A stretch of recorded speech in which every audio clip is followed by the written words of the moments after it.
Hello friends, नमस्कार। स्वागत है आप सभी का स्टडी विद ज्ञान प्रकाश में। देखिए, जब भी आप किसी कम्पिटेटिव एग्जाम को देने के लिए जाते हैं तो आप देखते हैं कि वहाँ पर खेलों से संबंधित प्रश्न तो पूछे ही जाते हैं।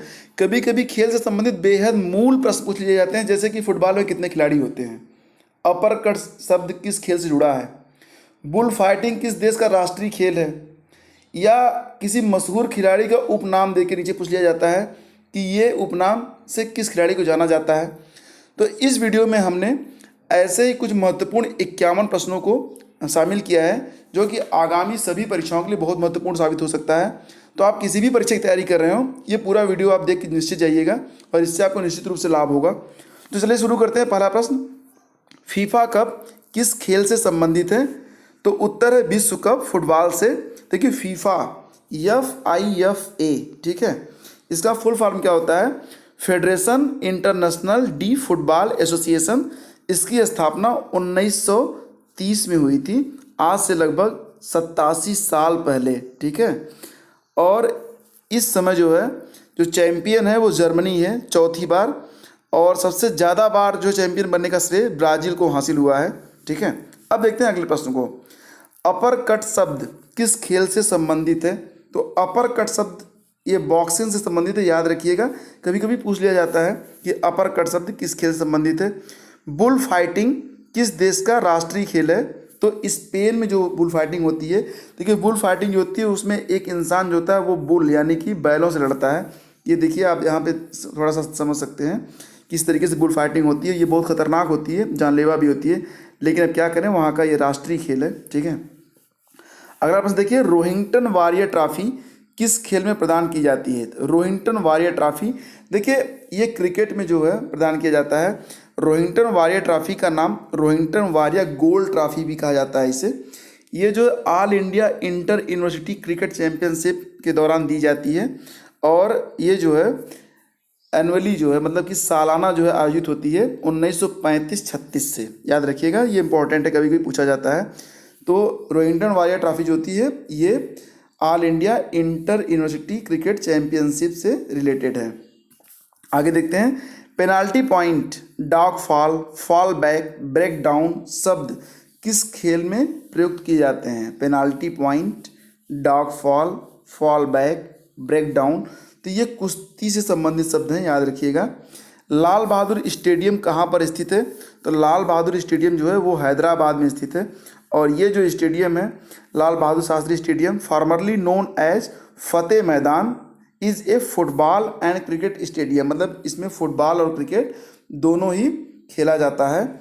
और ये जो हैदराबाद में, जो कि तेलंगाना में हो गई है, स्टेडियम का नाम पहले था फतेह मैदान, जिसे 1967 में बदल के कर दिया गया लाल बहादुर शास्त्री। लाल बहादुर शास्त्री कौन थे? आपको पता है, इंडियाज फॉर्मर प्राइम मिनिस्टर, ठीक है।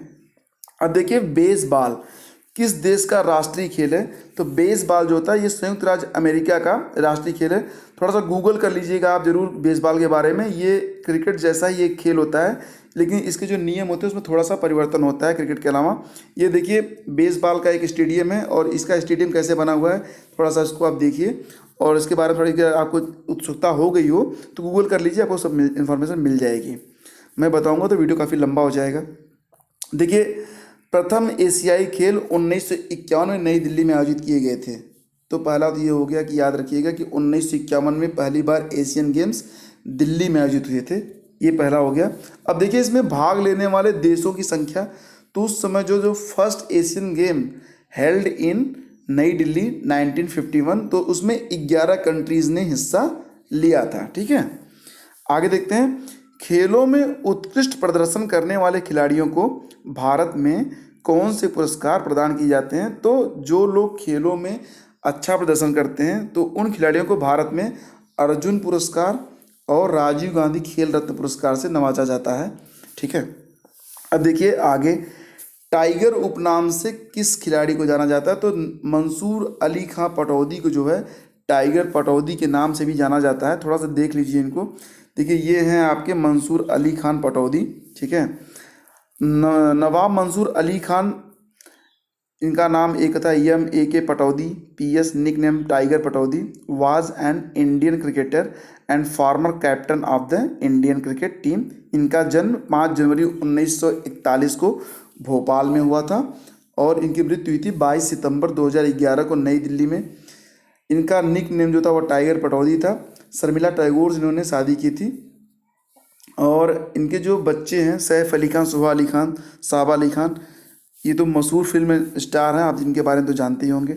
अगला प्रश्न देखते हैं, विश्व प्रसिद्ध टेनिस खिलाड़ी राफेल नडाल किस देश के निवासी हैं? देखिए इनका नाम तो आपने बहुत सुना होगा, राफेल नडाल।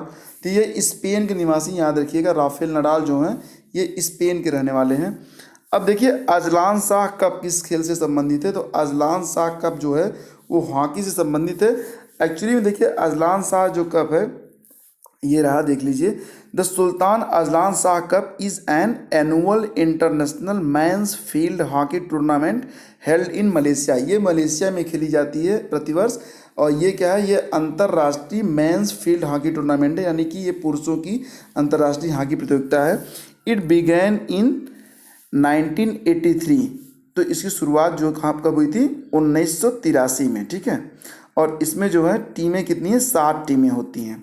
अब अगला प्रश्न देखते हैं, एशियन गेम्स कितने समयांतराल पर आयोजित होते हैं? तो जो एशियन गेम्स होते हैं वो 4 वर्ष के समयांतराल पे, यानी कि टाइम इंटरवल पे आयोजित किए जाते हैं। याद रखिए, ये कभी कभी प्रश्न पूछ भी लिया जाता है। लिएंडर पेस किस खेल के खिलाड़ी हैं? तो लिएंडर पेस तो मशहूर नाम है, टेनिस खेलते हैं, आप तो जानते ही हैं। ईरानी ट्रॉफी किस खेल से जुड़ी है? तो ईरानी ट्रॉफी जो है कि ये क्रिकेट से जुड़ा हुआ है।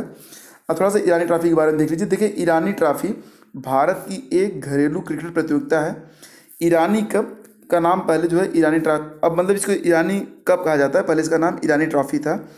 तो ये जो भारत की घरेलू क्रिकेट प्रतियोगिता है, इसका जो प्रशासक है यानी कि एडमिनिस्ट्रेटेड बाई BCCI। पहला टूर्नामेंट ईरानी ट्रॉफी के लिए 1959-60 में हुआ था और अंतिम बार इसका आयोजन 2015-16 में किया गया था। देखिए ये पूरा जो है इन्फॉर्मेशन विकीपीडिया से ली गई है, ठीक है।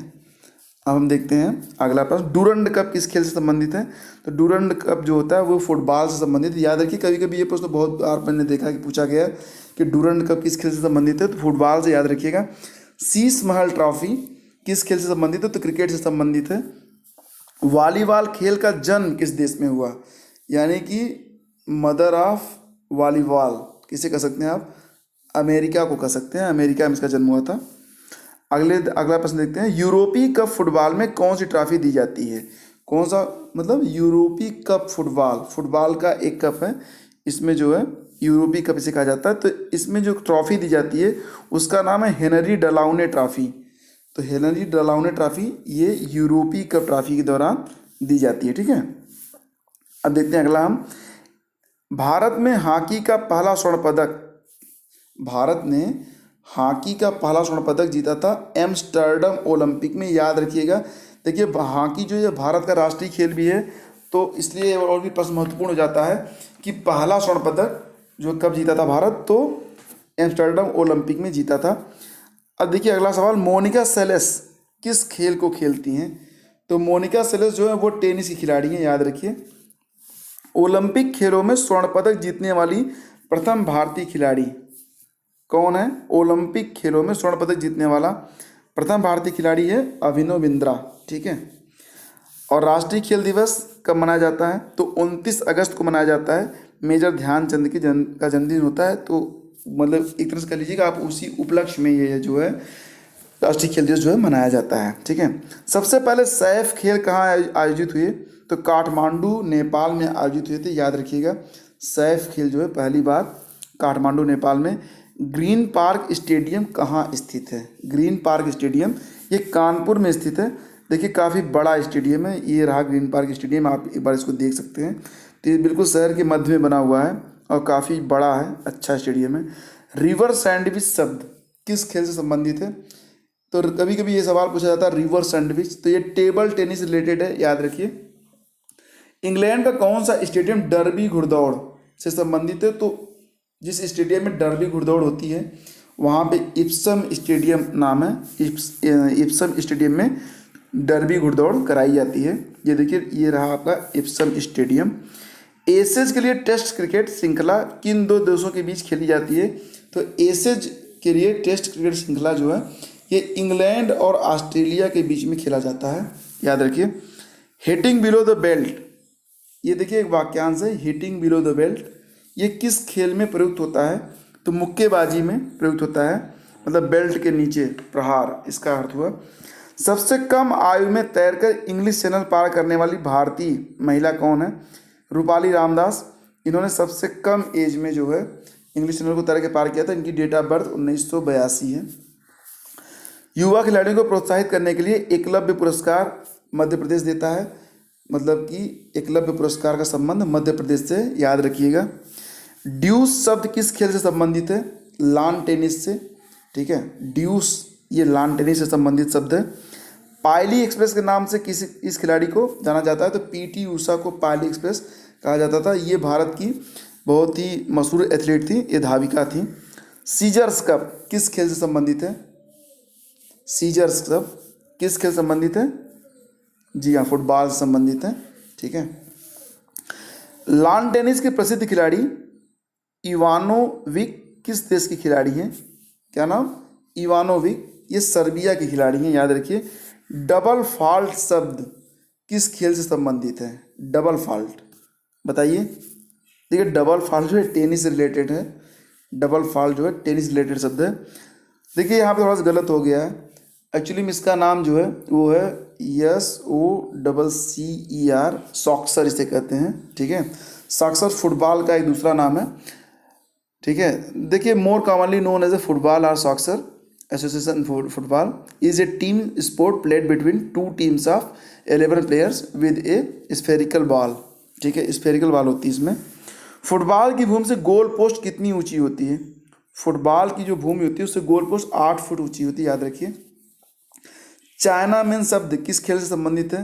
तो मैंने देखा है कई परीक्षाओं में पूछा गया। चाइना मैन क्रिकेट से रिलेटेड शब्द है। भारत का राष्ट्रीय खेल कौन सा है? तो हॉकी भारत का राष्ट्रीय खेल है। लेकिन हॉकी और क्रिकेट में कितना अंतर है भारत में तो आप देख ही रहे हैं। क्रिकेट की जो प्रतियोगिता होती है तो उसके पास क्या दीवानगी होती है, और हॉकी के प्रति देखिए हर देश को अपनी भाषा और अपने राष्ट्रीय खेल और अपने राष्ट्रीय प्रतीकों का सम्मान करना ही चाहिए। और देश का अर्थ होता है कि उसके जो नागरिक हैं वो उसका सम्मान करें, क्योंकि जब तक हम अपनी वस्तुओं का सम्मान नहीं करेंगे तब तक दुनिया हमारे वस्तुओं का सम्मान नहीं कर सकती है। चाइना थोड़ा सा आगे इसलिए भी आगे बढ़ रहा है क्योंकि आप देख रहे हैं कि वह जो है अपनी पढ़ाई लिखाई जो करवाता है बच्चों की, सब चाइनीज़ लैंग्वेज में करवाता है। यहाँ तक कि उसकी जो फिजिक्स वगैरह की जो किताबें वो भी चाइनीज़ लैंग्वेज में लिखी जाती हैं। व्हाट्सअप वहाँ पे यूज़ नहीं होता, सिर्फ वीचैट यूज कर होता है। तो वो लोग अपने देश के प्रति इतने समर्पित हैं, और हम लोग हैं कि अंग्रेजी उर्दू लेके भाग रहे हैं। खैर उर्दू तो हमारी भाषा है, लेकिन अंग्रेजी के प्रति दीवानगी जो है वो इतनी अच्छी नहीं मानी जाएगी। हमें हिंदी और अपनी भाषाओं का सम्मान करना चाहिए। मानक शतरंज बोर्ड में कितने वर्ग होते हैं? तो मानक शतरंज बोर्ड में 64 वर्ग होते हैं। अगर आपने शतरंज खेला होगा तो आपने देखा होगा, ठीक है। भारत के किस राज्य में नौका दौड़ सर्वाधिक लोकप्रिय है? तो केरल में। देखिए जहाँ का क्लाइमेट जैसा होता है वो इसी के अकॉर्डिंग जो है वहाँ के खेल जो है मतलब माने जाते हैं। अब केरल में थोड़ा नदी और तटीय एरिया ज़्यादा है तो वहाँ पे नौका दौड़ होती है। खासतौर से ओणम एक त्यौहार मनाया जाता है, उस दौरान तो बहुत बढ़िया होता है, वहाँ पे नौका दौड़ देखने लायक होता है, कई लोग जाते हैं। क्रिकेट की किस प्रतियोगिता में इंदिरा गांधी प्रियदर्शनी ट्रॉफी संबंधित है? तो एक दिवसीय महिला क्रिकेट से संबंधित है। याद रखिए कि इंदिरा गांधी प्रियदर्शनी ट्रॉफी ये एक दिवसीय महिला क्रिकेट से संबंधित शब्द है, ठीक है। विंबलडन टेनिस चैंपियनशिप ये कब शुरू हुई थी? तो ये 1982 में शुरू हुआ था। थोड़ा सा देख लेते हैं कि विंबलडन टेनिस चैंपियनशिप के बारे में। देखिए विंबलडन प्रतियोगिता या साधारण रूप से विंबलडन दुनिया में सबसे पुराना टेनिस टूर्नामेंट खेल प्रतियोगिता है और इसे सबसे प्रतिष्ठित प्रतियोगिता के रूप में जाना जाता है। 1877 के बाद से यह प्रतियोगिता विंबलडन के लंदन उपनगर में ऑल इंग्लैंड क्लब में आयोजित की जाती रही है। ऑल इंग्लैंड क्लब यह 4 ग्रैंड स्लैम टेनिस टूर्नामेंट खेल प्रतियोगिताओं में से एक है और यह एकमात्र प्रतियोगिता है जिसे आज भी खेल की मूल सतह घास पर खेला जाता है, ठीक है। जिसे लॉन टेनिस को इसका नाम मिला है क्योंकि घास पर खेली जाती है। यह प्रतियोगिता जून के अंत में और जुलाई के प्रारंभ में 2 सप्ताहों से अधिक समय के लिए खेली जाती है, जिसमें महिलाओं और पुरुषों के सिंगल्स फाइनल का आयोजन क्रमशः दूसरे शनिवार और रविवार को किया जाता है। हर साल 5 प्रमुख प्रतिस्पर्धाओं और 4 जूनियर प्रतिस्पर्धाओं और 4 प्रोत्साहक प्रतिस्पर्धाओं का आयोजन किया जाता है। हाई कोर्ट ऑस्ट्रेलियन ओपन और clay court French open calendar वर्ष में विंबलडन की पूर्ववर्ती प्रतियोगिताएं हैं। इसके बाद हार्ड कोर्ट यूएस ओपन का आयोजन होता है। पुरुषों के लिए ग्रास कोर्ट एगोन चैंपियनशिप का आयोजन लंदन में और ग्रे वेबर ओपन का आयोजन हाल जर्मनी में किया जाता है। ये दोनों आयोजन महत्वपूर्ण प्रोत्साहक प्रतियोगिताओं के रूप में काम करते हैं। महिलाओं के लिए एगोन क्लासिक और 2 संयुक्त प्रतियोगिताओं का आयोजन बर्मिंघम में किया जाता है और इसके अलावा यूनिसेफ का आयोजन भी होता है, ठीक है। उसका नाम है यस हार्टोंजन-बास, नीदरलैंड्स में यूनिसेफ ओपन का आयोजन किया जाता है। इन प्रतियोगिताओं के साथ साथ एगोन इंटरनेशनल ईस्टबोर्न विंबलडन के लिए प्रोत्साहक आयोजनों का काम करता है, ठीक है। अब अगला प्रश्न देखते हैं, वांडरर्स स्टेडियम कहाँ है? तो वांडरर्स स्टेडियम जो है ये जोहान्सबर्ग में है और जोहान्सबर्ग जो है वो साउथ अफ्रीका यानी कि दक्षिण अफ्रीका में है। नॉकआउट शब्द का प्रयोग किस खेल में होता है? बॉक्सिंग में होता है। अब नॉकआउट से मत समझिएगा नाक पे आउट। राजीव गांधी खेल रत्न पुरस्कार से सम्मानित किए जाने वाले प्रथम व्यक्ति कौन है? तो विश्वनाथन आनंद को सबसे पहले जो है राजीव गांधी खेल रत्न पुरस्कार दिया गया था। ये देखिए महत्वपूर्ण प्रश्न है, पूछा जा सकता है। भारत की पुरुष हॉकी टीम के नए कोच कौन है? तो देखिए भारतीय हॉकी टीम के लगातार निराशाजनक प्रदर्शन को देखते हुए हॉकी इंडिया ने टीम के मुख्य कोच, उनका नाम था रोलैंड ओल्टमैन्स, को उनके इस पद से हटा दिया है और भारतीय महिला टीम के मुख्य कोच सुअडे मारिनो जो कि नीदरलैंड्स के रहने वाले हैं, उनको अब पुरुष हॉकी टीम का मुख्य कोच सितंबर 2017 में नियुक्त किया गया है, बनाया गया है। तो भारतीय पुरुष हॉकी टीम के नए कोच कौन है? सुअड मारिने, ठीक है, याद रखिएगा। ये नीदरलैंड के रहने वाले हैं, 43 साल इनकी भी आयु है।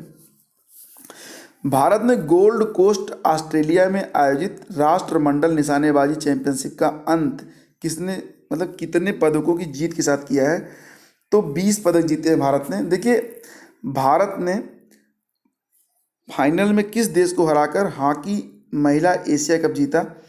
तो भारत ने फाइनल में चीन को हराया और हॉकी महिला एशिया कप जीत लिया है। और देखिए थोड़ा सा जानकारी इसके बारे में ले लेते हैं। भारतीय महिला हॉकी टीम ने जापान के काकामिगहरा में आयोजित एशिया कप में शानदार प्रदर्शन करते हुए फाइनल में चीन को 5-4 से हराकर खिताब जीता। इस जीत के साथ भारतीय टीम ने विश्व कप 2018 के लिए भी क्वालिफाई कर लिया है। भारतीय महिला टीम का यह दूसरा एशिया कप है। इसके पहले भारत ने 2004 में इस प्रतिष्ठित खिताब को जीता था, तब उसने जापान को 1-0 से हराया था। यानी कि इसके पहले 2004 में ये खिताब जो है भारत ने जीता था, तब उसने जापान को हराया था 1-0 से। 2009 में भारतीय टीम चीन से एशिया कप में हार गई थी। अब देखते हैं बैडमिंटन एसोसिएशन का पहला लाइफ टाइम अचीवमेंट पुरस्कार किसे दिया गया? तो देखिए बैडमिंटन के खेल में उत्कृष्ट उपलब्धियों वाले खिलाड़ियों के लिए लाइफ टाइम अचीवमेंट पुरस्कार की शुरुआत कर दी गई, भारतीय बैडमिंटन संघ ने की है। देखिए ऐसा पहला पुरस्कार पूर्व वर्षों के जाने माने शटलर हैं, उनका नाम है प्रकाश पादुकोण को प्रदान किया जाएगा। मतलब ये पहले व्यक्ति हैं जिनको ये पुरस्कार दिया जा रहा है और पुरस्कार के तहत 10 लाख रुपए की पुरस्कार राशि दी जाएगी। तो याद रखिएगा कि अगर प्रश्न पूछा जाता है कि बैडमिंटन एसोसिएशन का पहला लाइफ टाइम अचीवमेंट पुरस्कार किसे मिला, तो प्रकाश पादुकोण को मिला है, जिसके अंतर्गत उन्हें 10 लाख रुपये प्रदान किए गए। तो फ्रेंड्स आपको वीडियो कैसा लगा ये मुझे आप जरूर बताइएगा कमेंट्स में, और अगर वीडियो पसंद आता है तो लाइक जरूर करना। और साथ ही जो मेरे नए व्यूवर हैं उनसे मैं रिक्वेस्ट करता हूँ कि फ्रेंड्स प्लीज़ चैनल को सब्सक्राइब आप जरूर करना। तो मिलते हैं आपसे अगले डिस्कशन में, तब तक मैं आपको आपके उज्जवल भविष्य की शुभकामनाएं देता हूँ। जल्दी आपसे मिलते हैं। नमस्कार, जय हिंद, जय भारत।